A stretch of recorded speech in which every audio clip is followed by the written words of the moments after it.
Hello friends, in today's lecture we will discuss about class and object. What is class and what is object and how we can compare both of them. First we discuss about the importance of it. I think each and every interviewer is interested to know about that. You have the basic knowledge of class and object because this is the core part of any object oriented programming language. So without wasting the time, let's start. So someone asks you what is class and object in interviews how you will answer. तो मैंने ये note बना के रखा है और most of the points that I have mentioned are answered by applicants in each and every interview. तो जैसे कि मैं आपको बता रहा हूँ, जब भी मैं कोई इंटरव्यू लेता हूँ तब जो पॉइंट्स मैं यहाँ नोट डाउन कर रहा हूँ यही पॉइंट्स आंसर करता है। कोई भी एप्लीकेंट होता है वो यही आंसर करता है। सो हम पहले इनको गो थ्रू कर लेते हैं and after that understand each and every point कि क्या मतलब है यार, ये सब हम जो बोलते हैं इसका क्या मतलब होता है ना। Because interviewer goes in to the depth. जब आप ये पॉइंट्स बोलते हो तो he can ask the question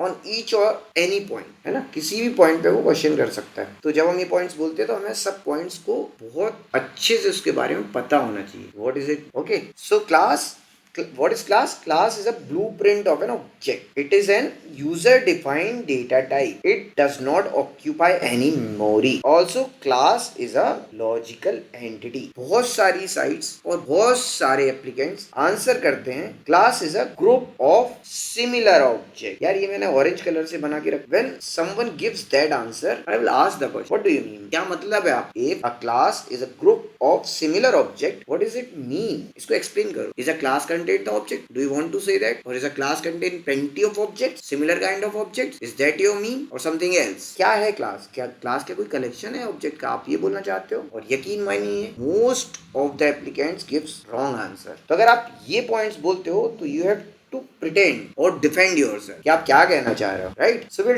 will see each and every point in depth. Okay, first we will define class and object. Now we will define the object. What is an object? Object is nothing but an instance of a class. Each and every object have a state that will change with the time, that can be changed with the time. I correct myself, okay? For each and every object memory will be allocated when it's created. जब भी हम कोई object बनाते हैं उसके लिए memory allocation होगा boss. Class के केस में ऐसा नहीं होता। And object is a physical entity.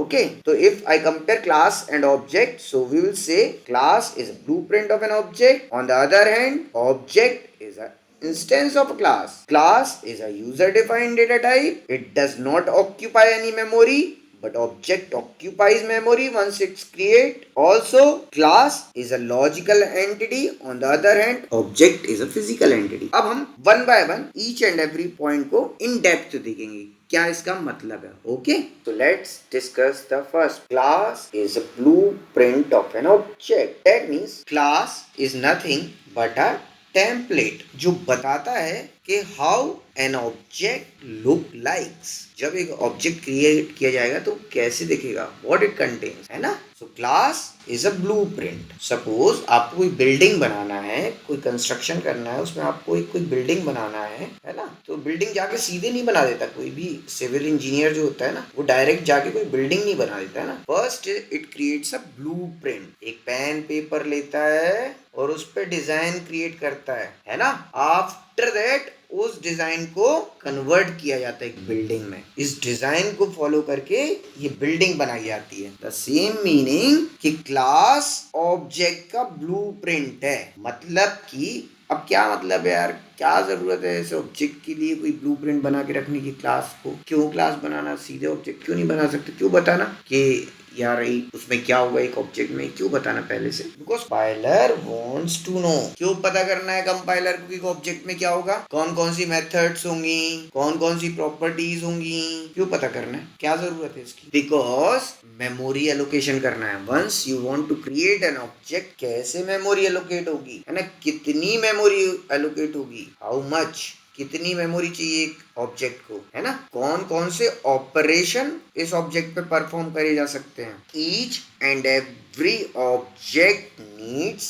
Contiguous memory. Contiguous memory का मतलब है उसको सीक्वेंशियल मेमोरी चाहिए। ऐसी नहीं कि थोड़ी सी मेमोरी यहाँ अलोकेट कर दी ऑब्जेक्ट के लिए, थोड़ी सी यहाँ अलोकेट कर दी, थोड़ी सी यहाँ एलोकेट कर दी, ऐसे नहीं होता है ना, कंटीजियस मेमोरी एलोकेशन होता है। तो अगर हमें पता ही नहीं होगा कि एक ऑब्जेक्ट कौन कौन सी प्रॉपर्टीज को कंटेन करेगा तो कैसे आइडेंटिफाई होगा कि मेमोरी कितनी चाहिए एक ऑब्जेक्ट को, है ना। That's why we need a class. Okay, थोड़ा थोड़ा समझ में आ रहा है। So class is a blueprint of an object. बहुत डेप्थ में नहीं जा रहा हूँ मैं, बहुत आपको इतना एक्सप्लेन करने की कोशिश कर रहा हूँ जिससे आपको थोड़ा सा आइडिया मिले। क्लास के लिए हम अलग से लेक्चर ले लेंगे और इसको आइडेंटिफाई करेंगे क्या होता है क्लास, है ना, हर एक पॉइंट को देखेंगे। पर आज हमें काफी सारे पॉइंट्स कवर करने हैं तो वी विल गो थ्रू, तो हम क्विकली समझेंगे हर एक पॉइंट्स को। ओके, तो first point is class is a blueprint. Second thing is class is a user defined data type. यार ये तो ब्यूटी है यूजर डिफाइंड डेटा टाइप, किसी भी ऑब्जेक्ट ओरिएंटेड प्रोग्रामिंग लैंग्वेज की ब्यूटी है। प्रोग्रामर अपने टाइप का डेटा बना सकता है ना।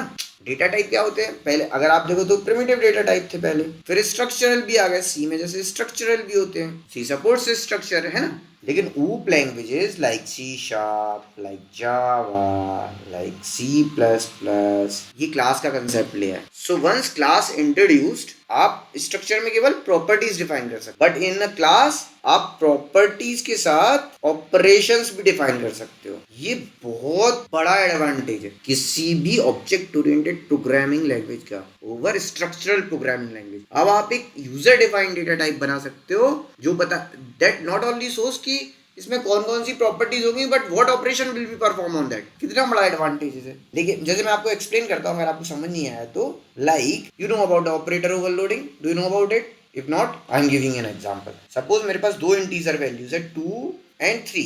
Once I sum, what will be the output? 5. Suppose I have, on the other hand, I have two strings, Amit and Jen. अगर मैं इनको ऐड करूंगा तो क्या मिलेगा? Amit Jain. Same operator will be performed here. एक ही ऑपरेटर परफॉर्म हो रहा है दोनों पे, प्लस। पर जब हम दो इंटीजर्स को प्लस कर रहे हैं तो क्या आउटपुट आ रहा है? 5। पर जब हम दो स्ट्रिंग को प्लस कर रहे हैं तो क्या आ रहा है? तब ऐसे तो नहीं हो रहा ना कि हर एक कैरेक्टर को प्लस कर दिया जा रहा है और नया कैरेक्टर बनाया जा रहा है, नहीं, कॉन्केटेनेशन हो रहा है। So you can understand the operation will be change. यही तो ब्यूटी है ना ऑपरेटर ओवरलोडिंग की। तो ऐसे ही जब आप क्लास बनाते हो तो you can define your operations, है ना। ऑपरेशंस मतलब मेथड्स। हम यहाँ कहेंगे आप अपनी मेथड्स बना सकते हो, एक्शंस बना सकते हो, और इसी का हम कह सकते हो ऑपरेशन बना सकते हो खुद की। सो सेकेंड पॉइंट क्लियर हुआ कि it is an user defined data type. Now you can create your own data type, है ना, user defined data type. That's why I am telling you. Third thing, it will not occupy any memory. That means run time पे class को कोई memory नहीं लगती। Class को run time पे कोई मेमोरी नहीं चाहिए, कोई मेमोरी नहीं चाहिए बॉस। ये क्लास कोई मेमोरी ऑक्यूपाई करती ना, अदर सेंस में लगती है, पर वो उसको हम नहीं यहाँ कंसीडर करेंगे, but it will not occupy memory at all. You can say like that, right. The next point is class is a logical entity. What does it mean? Class is a logical entity. That means कि physically existence नहीं है इसका, है ना।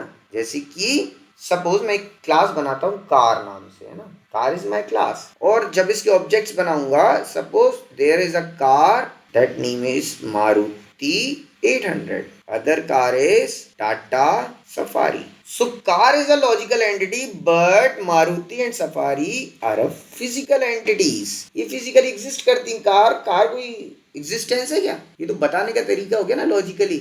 Maruti is a car और Tata Safari is a car. So these are existed, but car does not exist. तो template कहीं exist नहीं करता, क्लास कहीं एग्जिस्ट नहीं करती, इसके इम्प्लीमेंटेशंस एंड ऑब्जेक्ट एग्जिस्ट करते हैं, इसीलिए इनको फिजिकल बोलते हैं और इसे लॉजिकल बोलते हैं। Okay, now come to the object. So the first point is an instance. That means एक physical और memory में एक instance होता है. That means object is a physical entity that occupies the memory and it has a state. अब मैं समझाता हूँ what do I mean by state. That means जैसे कि हमने example लिया मारुति का, right? तो मारुति, जैसे कि मैं कह रहा हूँ मारुति is an object और suppose car contains 3 properties: engine, color, speed and 2 behaviors like apply, brake, increase speed. Okay, car contains 3 properties: engine, color and speed, and 2 behaviors: apply brake and increase speed. Okay, suppose Maruti है तो मैंने आपको समझाया Maruti has a state, right? What is it mean? मैं आपको explain करता हूँ। सो Maruti is a class, सो इसका कोई इंजन होगा। सपोज मैं कह देता हूँ इस मारुति के अंदर 800 सीसी का इंजन होता है, okay, and this Maruti colour is red and speed is currently 0, ठीक है। So at any point of time, suppose हम बात कर लेते हैं अभी, at the time I am recording this in 11:37 p.m. An object named Maruti has a state and the state value is nothing but this, है ना। 11:37 पे मारुति की जो स्टेट है that tells engine is 80 cc, color is red and speed is 0. But after 1 minute I started my engine and increased the speed, right? I call this function. Now what this function will do in 30 seconds, when I call this function in 30 seconds my speed become 40 kmph, ठीक है। जैसे ही मैंने increase speed करी और 30 second तक increase speed function को call करके रखा तो मेरी स्पीड हो गई 40 kilometre per hour. So now at the point of time, मैं बात कर रहा हूँ 11:38 एंड 30 सेकेंड पर, मेरे ऑब्जेक्ट की स्टेट होगी both engine and colour remain same but speed is now 40 kmph, kilometre per hour. Okay, क्या आपको समझ में है क्या होता है state? Eight any point of time what will be the value, है ना। ऑब्जेक्ट में हर एक प्रॉपर्टी की क्या वैल्यू होगी, हर एक मेथड क्या कर रही होगी, उससे हम आइडेंटिफाई करेंगे उसकी स्टेट। ओके, तो आपसे कोई भी क्वेश्चन करेगा what do you mean by state, then you will tell at any point of time. तो अगर कोई आपसे क्वेश्चन करेगा what do you mean by object state, you will tell at any point of time whatever methods are applied and whatever the properties values are, that is the state of that particular object. किसी भी point of time पर जो भी object की properties है उनकी क्या values हैं और कौन से operation perform हो रहे हैं, that is a state of an object. Okay, now next point is when an object is created the memory is allocated, it occupies the memory. ये तो हम सब जानते हैं कि ऑब्जेक्ट कहाँ मेमोरी ऑक्यूपाई करता है, हीप में, है ना। ऑब्जेक्ट क्रिएशन होता है तो हीप में मेमोरी एलोकेशन होता है। अब आप में heap is a data structure, आप उसको समझते नहीं समझते वो अलग कहानी है, पर ये तो आपको पता है कि मेमोरी एलोकेशन होता है और हर एक ऑब्जेक्ट मेमोरी ऑक्यूपाई करता है।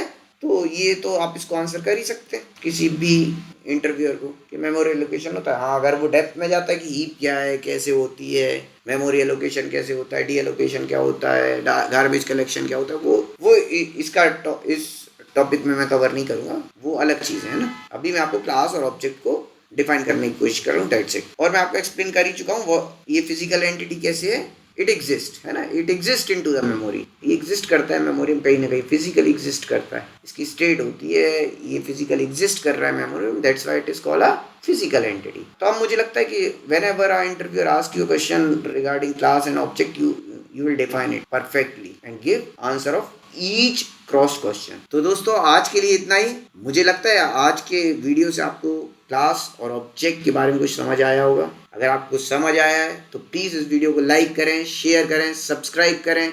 अगर आपके पास कोई भी क्वेरी है कमेंट करें। आज के लिए इतना ही। Thank you.